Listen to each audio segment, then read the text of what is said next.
এই গল্পটি একটি সত্যিকারের গল্প। রবের প্রতি আপনার ভালোবাসা অনেক বেড়ে যাবে, চোখের পানি ধরে রাখতে পারবেন না। তো বন্ধুরা, গল্পটি শেয়ার করার জন্য অনুরোধ রইল তোমাদের কাছে, তাই শেয়ার করতে ভুলো না কিন্তু।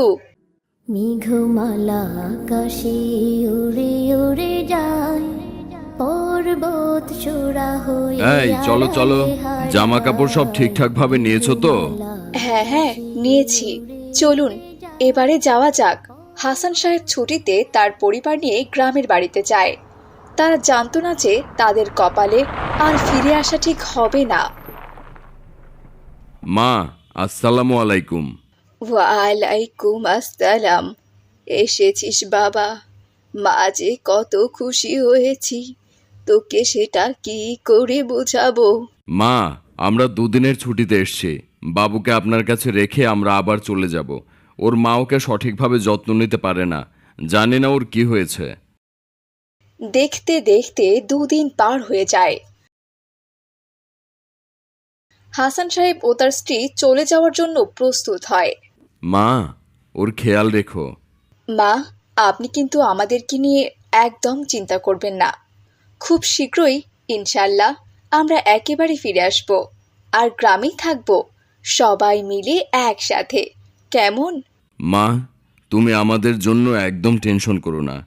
বাবা, সে তুই বুঝবি না, মায়ের মন তো, তাই একটু টেনশন হয়, এই আর কি। এই তো আমার কলিজার টুকরা ছেলেকে রেখে গেলাম, ওকে দেখে রেখো। তারপর তারা সেখান থেকে বিদায় নেয়। রাস্তায় একটি ট্রাকের সাথে তাদের গাড়ির ধাক্কায় তারা দুজনেই সেখানেই প্রাণ হারায়।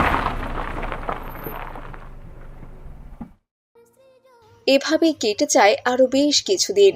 ডাক্তার, বলছি কি, এই রোগের কি কোনো ঔষধ নেই? না, এই রোগের কোনো ডক্টর নেই, তবে একজন লোক আছেন যিনি এ বিষয়ে জানেন, তবে তাকে পাওয়া বড় কঠিন। বৃদ্ধ বুড়িমা তার নাতির জন্য প্রতিদিন মহান আল্লাহ তাআলার কাছে করতে লাগলেন। ছায়া আল্লাহ আল্লাহ সুবহান। ইনি হলেন ডক্টর সাইদ, যিনি ক্যান্সারের উপর নতুন একটি গবেষণা করছেন, এবং এই গবেষণার জন্য তাকে পুরস্কৃত করা হবে। আর সেই জন্য তাকে একটি দেশে যেতে হবে। সেই দেশে যাওয়ার জন্য তিনি বিমানের টিকিট কাটলেন। তার মনে অনেক আনন্দ, অনেক দিন পর সে পুরস্কার পাবে। মেঘমালা আকাশে উড়ে উড়ে বিমানে চলার কিছুক্ষণ পর পাইলট তাদেরকে বলল, সবাই নিজেদের সিট বেল্ট বাঁধুন। বিমানে যান্ত্রিক ত্রুটির কারণে বিমানটি আর সামনের দিকে যাবে না। এখানে আশেপাশে একটি এয়ারপোর্ট পেলে সেখানেই আমরা ল্যান্ড করব। এ কি, এখন আমি কি করব? ওদিকে দেরি হয়ে গেলে তো আমি অনেক বড় মূল্যবান পুরস্কারটি হারাবো।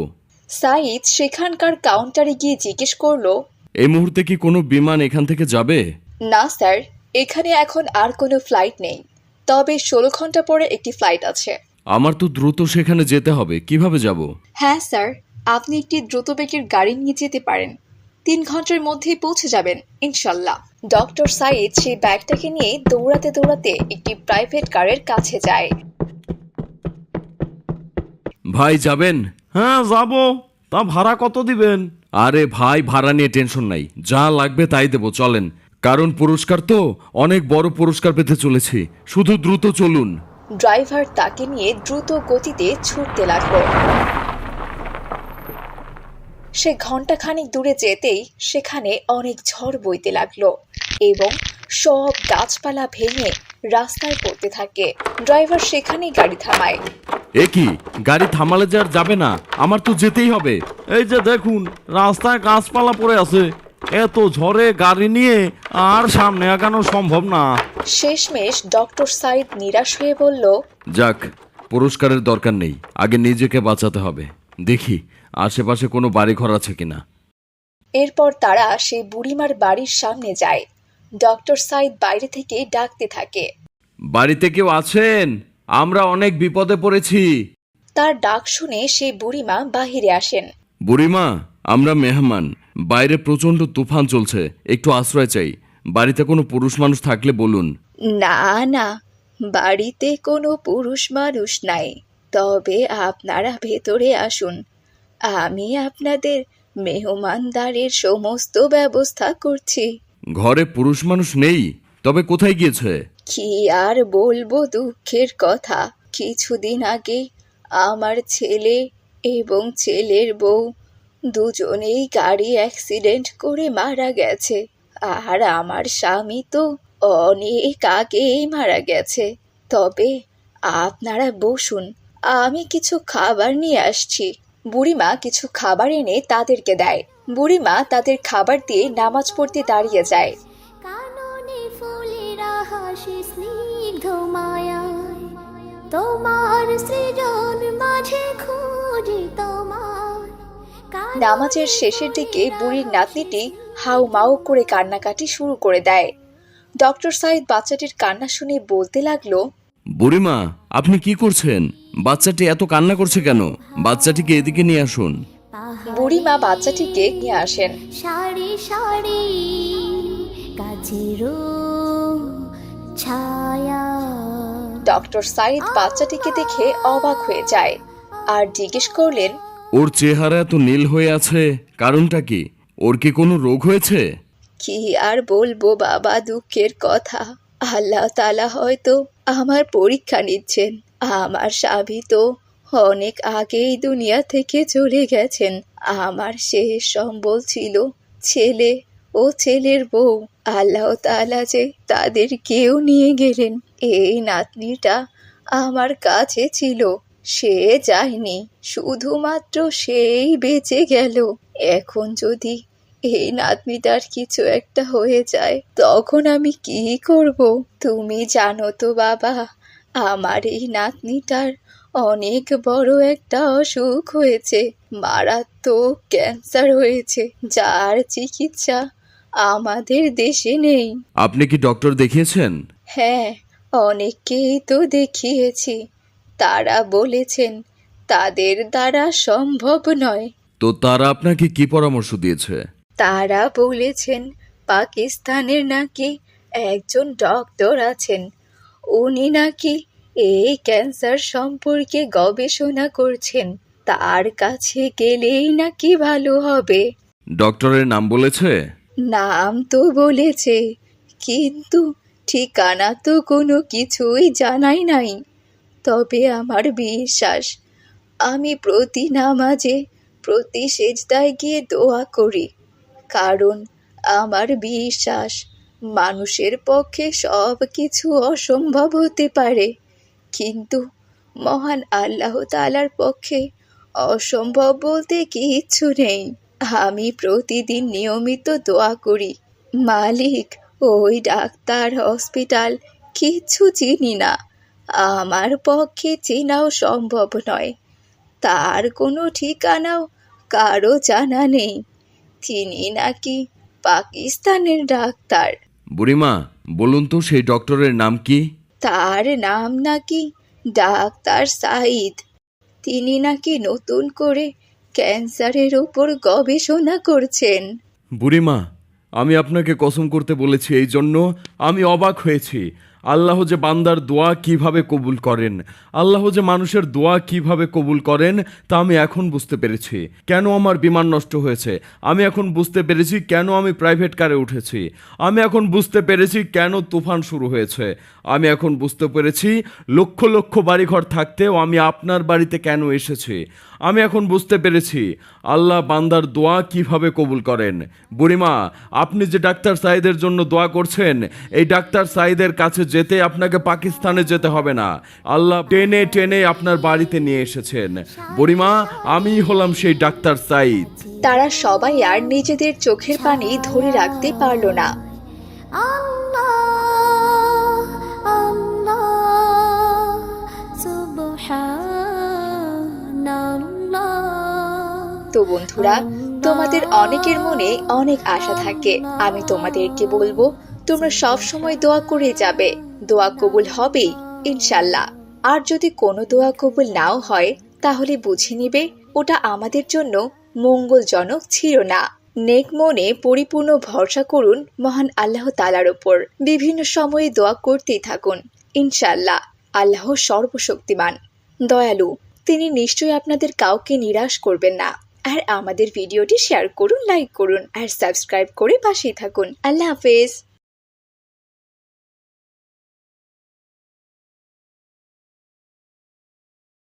সে অনেক কাল আগের কথা। এক গ্রামে একটা গরিব পরিবার ছিল। রুস্তম সে অনেক খারাপ ছিল। সে দিনভর মদ খেত আর জুয়া খেলত। আর তার স্ত্রী ছিল খুবই পরহেজগার। মা, আমাকে ইসলামের দ্বীনের কথা বলুন। হ্যাঁ আমার লক্ষ্মীটি। মা, উম্মতের সুপারিশ কে করবে? আমাদের সুপারিশ আমাদের নবী হযরত মুহাম্মদ সাল্লাল্লাহু আলাইহি সাল্লাম করবেন। আল্লাহ যখন আমাদের পাপের শাস্তির জন্য আমাদের জাহান্নামে নিক্ষেপ করতে চাইবেন, তখন আল্লাহ তাআলার রাসূল আমাদের জন্য সুপারিশ করবেন। কেননা আল্লাহর হাবিব আল্লাহই জিতিয়ে দেবেন। তিনি আল্লাহর রহমত আমাদের জন্য জ্ঞাপন করবেন। মা, হযরত আলী রাদিয়াল্লাহু তাআলা আনহুকে সেজদায় কেন মেরে ফেলা হয়েছিল? মা, আমি মরে গেলে তো কবরে একাই থাকতে হবে, তাই না? মা, আমার না কবরস্থানে একা যেতে ভয় করে। কেমন হবে যখন কবরস্থানে সারা রাত একা একা থাকতে হবে? যখন অন্ধকারে আযাব পোহাতে হবে তখন? এজন্য বাবা কখনোই নামাজ ছাড়া যাবে না। এই নামাজের জন্য আমাদের ইমাম হোসাইন রাদিয়াল্লাহু তাআলা আনহুর মাথা মোবারক কেটে নেওয়া হয়েছে। আমাদের ইসলামের জন্য আমাদের জন্য শহীদ হয়েছেন তিনি। জানো, ইসলামের পতাকা সারা বিশ্বে ছড়িয়ে দিতে পারে, আর এজন্যই কেউ যাতে নামাজটা না ছাড়ে। আল্লাহ তাআলা সকলের মনে হেদায়েত দান করুক। যারা আল্লাহকে ভালোবাসে তারা কখনোই নামাজ ছাড়ে না। কিন্তু আমরা এখন কি করছি? কাজ করার জন্য নামাজকে ছেড়ে দিচ্ছি। আজান দিলেও আমরা মসজিদে যাই না। আজ আমরা আমাদের নবীর সুন্নত সঠিকভাবে পালন করি না। মরার পরে কবরে নামাজ কাজে আসবে। কিয়ামতের দিন এই নামাজ কাজে আসবে। নামাজ হচ্ছে বেহেশতের চাবি। কিয়ামতের দিন সবাই বলবে, ইয়া নাফসি ইয়া নাফসি, আমার জান আমার জান। তারপর একটি আওয়াজ আসবে, ইয়া আল্লাহ, আমার উম্মত আমার উম্মত আমার উম্মত। মা, আজ থেকে আমিও নামাজ আদায় করব। জানো, আমার নবী মুহাম্মদ সাল্লাল্লাহু আলাইহি সাল্লামের চোখ ঠান্ডা হয়ে যায় যাতে। আমি আজ থেকে আর আমার নবীজিকে কাঁদতে দেব না। মাশাআল্লাহ মা, আমার লক্ষ্মী মামুনি, তুমি তো এখন অনেক ছোট। আরে মা, ছোট হয়েছে তো কি হয়েছে? নামাজ সবার জন্য ফরজ, কারো জন্য ছাড় নেই। মাশাআল্লাহ, আমার লক্ষ্মী সোনা। তোমার মতো মেয়ে আল্লাহ সকল বাবা মাকে দিক। কিন্তু মা, তোমার বাবাও যদি আল্লাহর হেদায়েত পেত, আল্লাহ তাআলার ইবাদত করত, ভালো হতো। কিন্তু সে তো মদ খায়, জুয়া খেলে, খারাপ কাজ করে। হে আল্লাহ, আপনি তাকে হেদায়েত দিন। তখন রুস্তম মদ খেতে খেতে বাড়িতে চলে আসে। কি করতেছো তোমরা মামায়া মেলা? আমার জন্য খাবার বানাইছো নাকি বানাও নাই? আজকেও তুমি মদ খেতে খেতে আসছো? তোমার ঘরের প্রতি কোনো দায়িত্ব নেই? আমাদের মেয়ে এসব দেখে কি শিখবে বলো তো? আরে চুপ কর, খালি ঘ্যান ঘ্যান করিস না, তাহলে এই বোতল তোর মাথায় পাঠাবো। যা যা, আমার জন্য খাবার নিয়ে আয়। রাবেয়া তার জন্য খাবার আনতে যায় এবং খাবার নিয়ে আসে। এদিকে রুস্তম নেশায় ঘুমিয়ে পড়ে। হায় আফসোস, ইয়া আল্লাহ, আমার রুস্তমকে হেদায়েত দিন, নয়তো মরলে মরার পরে কবরেও জায়গা হবে না, আর কবরের কঠিন থেকে কঠিনতম আযাব ভোগ করতে হবে। মাত্র 20,000 টাকায় এজেন্ট বুকিং দেওয়ার সুবর্ণ সুযোগ দিচ্ছে ফাস্টেস্ট কুরিয়ার। আপনার উপজেলায় আপনি উদ্যোক্তা হয়ে ইনকাম করুন মাসে 50 থেকে 1 লক্ষ টাকা। এখন সারা বাংলাদেশে সকল উপজেলা ও জেলা সদরে আমাদের এজেন্ট নিয়োগ চলছে। ফাস্টেস্ট কুরিয়ার মার্চেন্টদের দিচ্ছে টাইমলি প্রোডাক্ট ডেলিভারির সর্বোচ্চ নিশ্চয়তা। তাই নাম্বারে অথবা ভিজিট করুন আমাদের ওয়েবসাইটে। আম্মু, আব্বু মদ কেন খায়? আমার একটুও ভালো লাগে না। তোমার সাথেও কিরকম খারাপ ব্যবহার করে। আমার বাবা একটুও ভালো না। ছি, বাজে বাবা। এভাবে বলে না মামুনি, তোমার বাবা তো তোমারই বাবা। বাবা যেমনই হোক না কেন, বাবা তো বাবাই হয়। এভাবে আর কখনো বলবে না মামুনি। ঠিক আছে আম্মু, আমি আর কখনোই এসব বলবো না। চলো মা, এখন তুমি ঘুমাতে যাবে। ফজরের নামাজের জন্য উঠতে হবে তো আমাকে।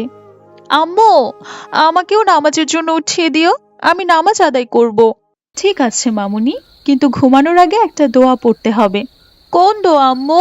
আল্লাহুম্মা বিসমিকা আমুতু অ আহ ইয়া, তারপর আস্তাগফিরুল্লাহ রাব্বিহি মিন কুল্লি জামিউ ওয়া আতুবু ইলাইহি লা হাওলা ওয়ালা কুওয়াতা ইল্লা বিল্লাহ। আল্লাহুম্মা সাল্লি ওয়া সাল্লিম আলা মুহাম্মদ সাল্লাল্লাহু আলাইহি ওয়াসাল্লাম। আম্মু, ঘুমানোর দোয়ার বাংলা অর্থ কি তাও বলে দাও না। এর অর্থ হচ্ছে, হে আল্লাহ, আপনার নাম নিয়েই ঘুমাচ্ছি, আপনার নাম নিয়েই জাগ্রত হব। আর নবীর প্রতি দুরূদ পড়লে যে ব্যক্তি পড়বে, মহান আল্লাহ তাআলা তার নাম, তার বাবার নাম, তার মায়ের নাম, তার ঠিকানা সহ নবীর কাছে পেশ করেন। মা, তুমি না বললে? আমি তো জানতামই না। আচ্ছা মামুনি, এখন ঘুমিয়ে পড়ো। তারপর তারা দুজন ঘুমিয়ে পড়ে।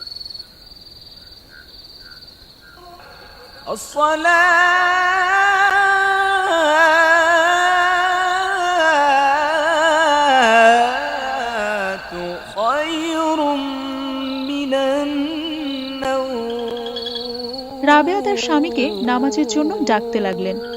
এই যে শুনছেন, ফজরের আজান হয়েছে, চলুন উঠেন, নামাজটা পড়ে নেই। আরে যা, তুই পড় তোর নামাজ। তোর নামাজ আমারে কি দিছে? এই গরিব জীবন যাপন ছাড়া আর কি দিছে? যা, তুই পড় তোর নামাজ। তুই তোর কবরে ঘুমাবি, আমি আমার কবরে ঘুমামো। আমার সময় হলে আমি পড়ে নিব। এভাবে বলবেন না, আপনার কাছে এখনো সময় রয়েছে। আপনি তওবা করলে আল্লাহ আপনাকে মাফ করবেন। আল্লাহ মহান, পরম করুণাময়, ক্ষমাশীল, দয়ালু। আল্লাহ গুনাহগারকে ক্ষমা করতে ভালোবাসেন। যারা তার কাছে ক্ষমা চায়, সে যত বড়ই গুনাহগার হোক না কেন, আল্লাহ তাকে মাফ করে দেন। আর আল্লাহ গরিব তাকেই বানায় যার পাশে আল্লাহ থাকেন। আমরা গরিবেই অনেক খুশি, কারণ আল্লাহ আমাদের খুব কাছেই আছেন। আমি আপনার জন্য আল্লাহর কাছে দোয়া করব, যেন আল্লাহ আপনাকে হেদায়েত দেন। আচ্ছা, ঠিক আছে, অহন তুমি যাও। রাবেয়া ও তার মেয়ে নামাজের জন্য দাঁড়িয়ে যায় আর নামাজ পড়তে থাকে। নামাজ পড়ার পর আল্লাহর কাছে দোয়া করতে থাকে, হে আল্লাহ, আমাকে 5 ওয়াক্ত নামাজি বানিয়ে দিন। আমাকে নবী রাসূলের সুন্নতের উপর চলার তৌফিক দান করুন। হে আল্লাহ, সকল গরিবের দোয়া কবুল করুন। হে আল্লাহ, আমাকে আমার পিতামাতার কথা শোনার তৌফিক দান করুন। হে আল্লাহ, আমাকে কোরআন পড়ার তৌফিক দান করুন, যেন কাল কিয়ামতের দিন আপনার সামনে লজ্জিত না হতে হয়। হে আল্লাহ, কিয়ামতের দিন আমার পাপের হিসাব দিতে পারবো না, আমরা আমাদের নবীজিকে কি করে মুখ দেখাবো? হে আল্লাহ, আমাকে মাফ করে দিন। তোমার অন্তর পবিত্র, তোমার ভালোবাসা আমার মা বাবার থেকেও বেশি। আমাকে এমন করে বানাও যাতে আমি কখনোই আমার মা বাবাকে কষ্ট না দিই। আর হে আল্লাহ, আমার বাবাকে হেদায়েত দাও, তাকে নামাজি বানিয়ে দাও, যেন সে নামাজ পড়ে। সকাল হলেই রুস্তম কাজের জন্য বেরিয়ে পড়ে। উড়ে উড়ে যায় পর্বত চূড়া হয়ে আড়ালে হারায়। আমারে কাজে নিবেন? আরে না, আমার লোক ঠিক করা আছে, তোমাকে লাগবে না। ফিরে আসি ধরা তলে বৃষ্টি কায়ায়, ধুয়ে ভাই, যায় আপনার জমিতে লোক লাগবে নি? হ্যাঁ, লোক লাগবে, কিন্তু তোমাকে লাগবে না, যেতে পারো। তাকে কেউ কাজ দিতে রাজি হলো না। তারপর একদিন সে তার স্ত্রীর গহনা চুরি করে জুয়া খেলতে যায়। সে সেখানে জুয়া খেলে হেরে যায়। তারপর সে মন খারাপ করে বাড়িতে ফিরে যায়।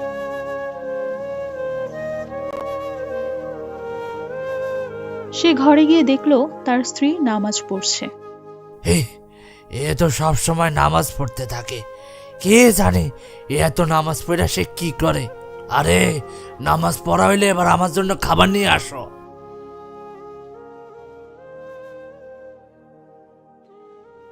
ঠিক আছে, আমার 2 রাকাত নামাজ বাকি আছে, তারপর নিয়ে আসছি। সে বাইরে গিয়ে আগুন জ্বালায়। ঠিক আছে, চুলাটা গরম হোক, তারপর তাদের জন্য খাবার বানিয়ে দিব। ততক্ষণে 2 রাকাত নামাজ পড়ে আসি। চুলা জ্বালিয়ে সে নামাজ পড়তে থাকে। সে জানতো না যে সামনে একটা খারাপ ঘটনা ঘটতে যাচ্ছে। তখন তার ছোট্ট মেয়ে বাইরে যায় আর জ্বলন্ত আগুনে পড়ে যায়। মা, আমাকে বাঁচাও! বাবা, আমাকে বাঁচাও! তখন রুস্তম হাফসার চিৎকার শুনে দৌড়াতে দৌড়াতে বাইরে আসে।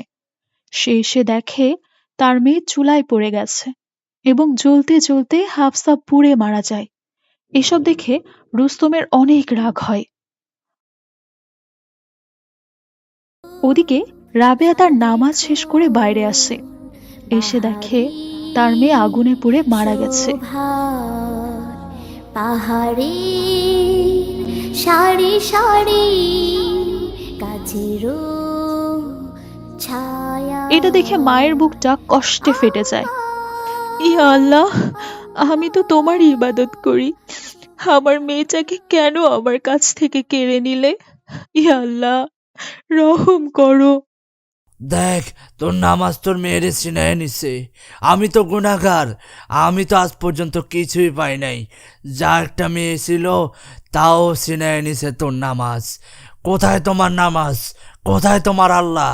তোমার আল্লাহ কি আমার মেয়েকে আবার ফিরিয়ে দিতে পারবে? তখন রাবেয়া কাঁদতে কাঁদতে আল্লাহর কাছে দোয়া করল, হে আমার আল্লাহ, আমার নামাজের ওছিলায় আমার দোয়াটা কবুল করো। আমার মেয়েকে আমার কাছে ফিরিয়ে দাও, নয়তো এই জ্বলন্ত চুলায় আমিও আমার জীবন দিয়ে দিব। কেননা আমি নামাজের সম্মান বাঁচানোর জন্য নিজেকে কুরবান করে দিব। তখন আসমান থেকে আওয়াজ আসতে লাগলো, আল্লাহ সবার কথা শোনেন। যারা আল্লাহর ইবাদত করে আল্লাহ তাদের কখনো নারাজ করেন না। তুমি কি করো না করো আল্লাহ সব দেখেন। তার চোখ থেকে কোনো মাখলুক আড়াল হতে পারে না। এই দুনিয়ায় তুমি এই ধন সম্পদের পিছনে ছুটেছ, একদিন সব বিলীন হয়ে যাবে। তোমার রবের ইবাদত করো, আল্লাহ তোমাদের দুনিয়া ও আখিরাতে মঙ্গল দান করবেন। তখন আকাশ থেকে একটি আলো এসে হাফসার গায়ে পড়ে।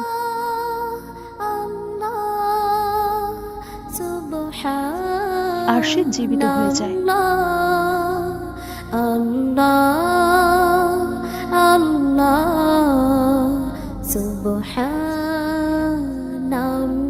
এসব দেখে রুস্তম বিস্মিত হয়ে বলল, রাবেয়া, আজ তোমার নামাজ জিতে গেল আর আমার ঈমানও তাজা হয়ে গেল। আজ পর্যন্ত আমি যা গুনাহ করেছি তার জন্য আল্লাহর কাছে ক্ষমা চাই। আর কখনো মদ খাবো না, গুনাহের কাজ করব না। আল্লাহ আমাকে যেমন রাখবেন আমি তেমনই আল্লাহর শুকরিয়া করব। আমি আর নামাজ ছাড়ব না। তারা সবাই আল্লাহর কাছে দোয়া করতে থাকে, হে আল্লাহ, সকল প্রশংসা আপনার। আমরা আপনার শুকরিয়া জ্ঞাপন করলাম। আমাদের সকলকে হেদায়েত দিন, সবাইকে 5 ওয়াক্ত নামাজি বানিয়ে দিন। বন্ধুরা, আমরা আপনাদের জন্য সম্পূর্ণ আবেগ ভালোবাসা দ্বারা ভিডিওটি তৈরি করেছি। লাইক করতে বলবো না, যারা ইসলামিক কন্টেন্ট ভালোবাসেন তাদের নিষেধ করলেও তারা লাইক করবে। দয়া করে নামাজ পড়ুন। আল্লাহ হাফেজ। দোলা